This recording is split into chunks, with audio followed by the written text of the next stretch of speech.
کیا عالمی طاقتیں ایک بار پھر قادیانی کارڈ کھیلنے کی تیاری کر رہی ہیں؟ حال ہی میں بین الاقوامی میڈیا پر جماعت احمدیہ کے حوالے سے ایسی باتیں سامنے آئی ہیں جنہوں نے ایک نئی بحث چھیڑ دی ہے۔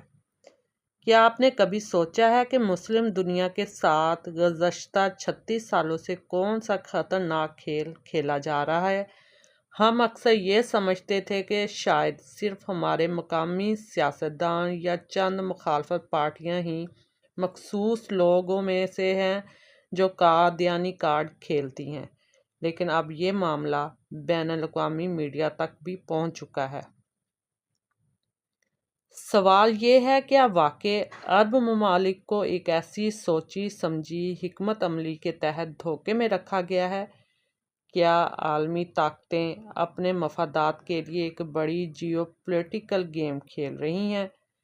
آج کی اس ویڈیو میں ہم انہی اہم سوالات اور انکشافات کا جائزہ لیں گے جو سوشل میڈیا اور عالمی میڈیا میں تیزی سے زیر بحث ہیں۔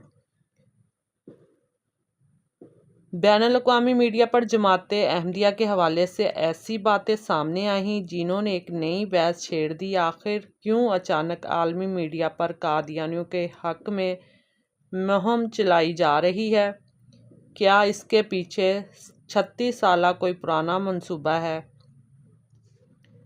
جماعت احمدیہ کے سربراہ حضرت مرزا مسرور احمد اید اللہ تعالیٰ بنصر العزیز کا حالیہ خطبہ، جس کا کلپ بھی میں اس ویڈیو میں شیئر کروں گی، اس میں انہوں نے کئی ایسے اشارے دیے ہیں جنہیں سمجھنا بہت ضروری ہے۔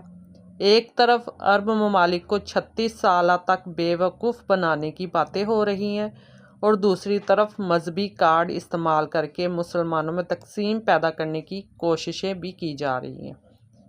کیا یہ سب محض اتفاق ہے یا کوئی بڑی جیو پولیٹیکل گیم ہے؟ تاریخ گواہ ہے کہ جب بھی مسلمانوں کو کمزور کرنا ہو، ایسے حساس مذہبی معاملات کو ہوا دی جاتی ہے۔ آج جب فلسطین اور دیگر مسلم ممالک مشکل میں ہیں تو بین الاقوامی میڈیا کا اس ٹاپک کو اٹھانا کئی سوالات کھڑے کرتا ہے۔ ہمیں یہ سوچنا ہوگا کہ یہ قادیانی کارڈ اب کیوں کھیلا جا رہا ہے۔